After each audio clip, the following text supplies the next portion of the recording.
नमस्कार साथियों। साथियों, इस वीडियो के माध्यम से मैं आप लोगों का ध्यान एक गांव की तरफ ले जाना चाहता हूं और कथित तौर पर कहे जाने वाले स्मार्ट सिटी की ओर ले जाना चाहता हूं। मैं पिछले 25 जनवरी को गांव गया था और वहां की स्थिति जब मैंने देखा तो मैं बड़ा ही अचंभव में रहा। ऐसा क्यों कह रहा हूं मैं? क्योंकि मैं वहां पे ये देख रहा था कि वहां पर आरसीसी की रोड बिछी हुई हैं और उन आरसीसी रोड के दोनों तरफ नालियां बनी हुई हैं, जल निकासी के लिए नाली बनी हुई हैं। और उन आरसीसी रोड के ना साइड में स्ट्रीट लाइट लगी हुई हैं और वो स्ट्रीट लाइट जो हैं वो रात में वहां की रोडों को बिल्कुल जगमगा रही हैं। वहीं पर मैं एक दूसरे गांव भी गया और दूसरे गांव में मैंने क्या देखा कि घर बहुत दूर दूर बने हुए हैं वहां पर, लेकिन फिर भी वहां आरसीसी रोड है। आप इस वीडियो के माध्यम से आप देखो, वहां की स्थिति के बारे में देखो कि वहां पे क्या सुविधाएं दी गई हैं। और तो और वहां पर घरों में हर घर जल की सुविधा भी है, नल घरों में पानी की सप्लाई दे रखी है।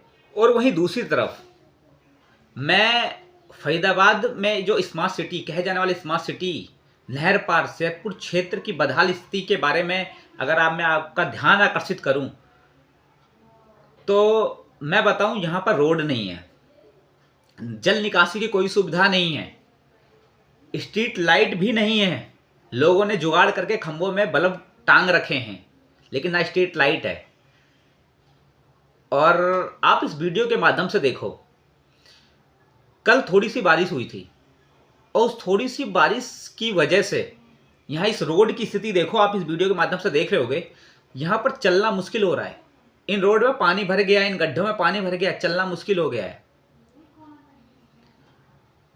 अब अगर बात करूं तो आप अंदाजा लगा लीजिए कि थोड़ी सी बारिश में अगर ये स्थिति बन सकती है तो बरसात में यहाँ का क्या हाल होता होगा। ये स्थिति नहर पार के लगभग हर कॉलोनियों की है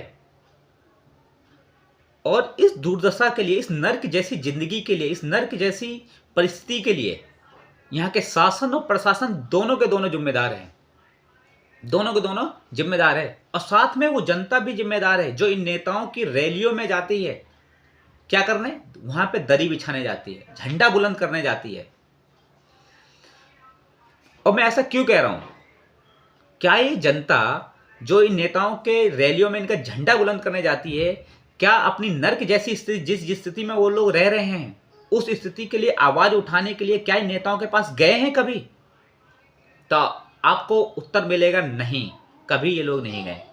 और इस नर्क जैसी स्थिति के लिए यहाँ की बीजेपी सरकार पूर्ण रूप से जिम्मेदार है।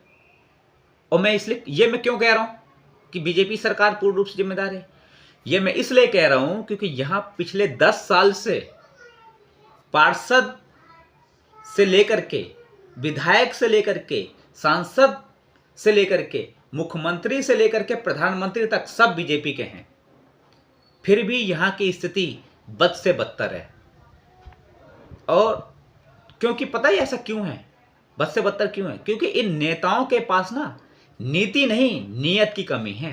क्योंकि ये लोग जानते हैं, ये जितने भी नेता हैं ना, अब ये लोग जानते हैं कि जनता को मूर्ख बनाना बहुत आसान है। जनता को कभी भी मूर्ख बनाया जा सकता है क्योंकि जनता अपनी नर्क जैसी स्थिति के लिए कभी बात नहीं करेगी, अपने रोडों के लिए कभी बात नहीं करेगी, जल निकासी के लिए, जल निकासी की सुविधाओं के लिए बात ही नहीं करेगी, शिक्षा के लिए बात ही नहीं करेगी, स्वास्थ्य की बात ही नहीं करेगी। क्योंकि ये जनता सिर्फ और सिर्फ अब धर्म और जाति के नफरत के नशे में चूर है। इसलिए साथियों, हम सबको जागरूक होने की जरूरत है।